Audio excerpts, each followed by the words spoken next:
பழமோஸ் சாம்பார் எப்படி பண்ணுறேன்னு பார்க்கலாம். பட்டையெல்லாம் சீவிட்டு கொஞ்சம் பெருசு பெருசாக கட் பண்ணி எடுத்துக்கணும்.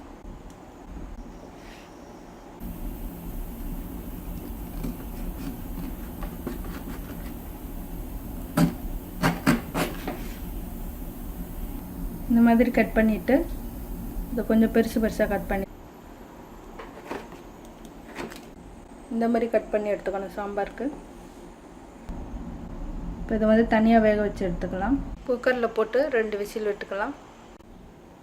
மோசு நல்லா வெந்துடுச்சு. 1/2 கப் துவரம்பருப்பு இதை தனியாக வேக வச்சு எடுத்துக்கலாம். சின்ன வெங்காயம் ஒரு 10, பச்சை மிளகாய் 2, தக்காளி 1, கொஞ்சமாக புளி, கருவேப்பிலை, 2 பல் பூண்டு, மல்லித்தூள் 3 ஸ்பூன், காரத்துக்கு தேவையான அளவு மிளகாய்த்தூள், தாளிக்க கடுகு உளுந்து சீரகம்,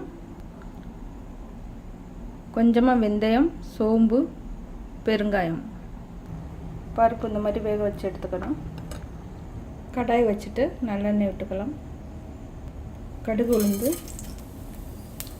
வெந்தயம், சோம்பு, பெருங்காயம், பச்சை மிளகாய், வெங்காயம், கருவேப்பிலை, தக்காளி,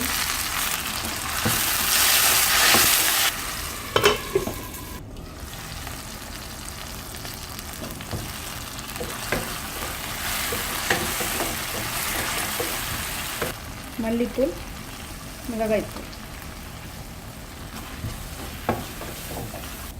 வேக வச்சா பலாக்காய் சேர்த்துக்கலாம்.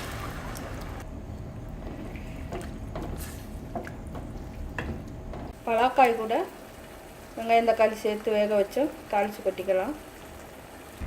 தேவையான அளவு உப்பு, தேவையான அளவு தண்ணி சேர்த்து கொதிக்க விடலாம்.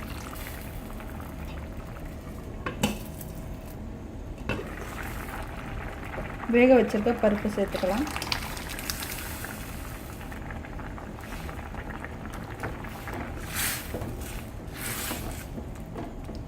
ஒரு 2 நிமிஷம் கொதிக்க விடலாம்.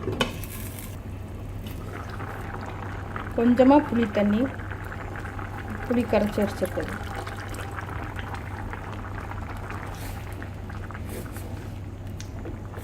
இன்னும் 1 நிமிஷம் கொதிக்க விடலாம். வச்சு வச்சுருக்க பூண்டு,